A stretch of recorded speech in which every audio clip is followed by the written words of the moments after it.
মণিপুরে রাষ্ট্রপতি শাসন জারি, মুখ্যমন্ত্রী পদে ইস্তফা দেন এন বীরেন সিং। তারপরে রাষ্ট্রপতি শাসন জারি।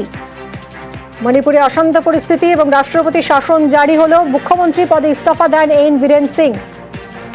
মৈত্রেয়ী আমাদের প্রতিনিধি আরো বিশদে জানাবেন। মৈত্রেয়ী, দেখো, এই মুহূর্তে যেটা খবর যে এনএইচএ থেকে এটা জানানো হয়েছে বিজ্ঞপ্তি দিয়ে যে মণিপুরে রাষ্ট্রপতি শাসন জারি করা হলো।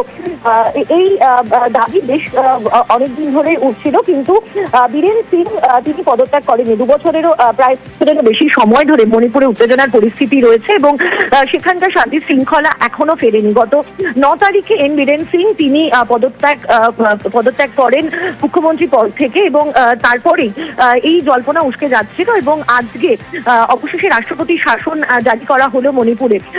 প্রসঙ্গত তোমাকে জানিয়ে রাখতে চাইবো যে সাম্প্রতিক কালে কিন্তু রাষ্ট্রপতি শাসন কোনো রাজ্যে জারি করা হয়নি, বিশেষত মোদী সরকারের আমলে তো কোনো রাজ্যেই রাষ্ট্রপতি শাসন জারি হয়নি। প্রথম মণিপুরে রাষ্ট্রপতি শাসন জারি হলো। একদিকে যখন বিরোধীদের তরফ থেকেই প্রশ্ন তোলা হচ্ছে যে কেন এত দেরিতে রাষ্ট্রপতি শাসন জারি করা হচ্ছে, অনেক আগেই রাষ্ট্রপতি শাসন জারি করা হলে সেখানে অনেক নিরীহ মানুষ যারা প্রাণ হারিয়েছেন তাদেরকে প্রাণ খোয়াতে হতো না।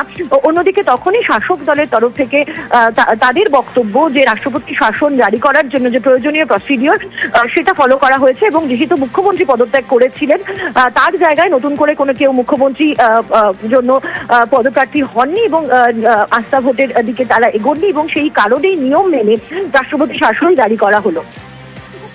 ধন্যবাদ মৈত্রেয়ী।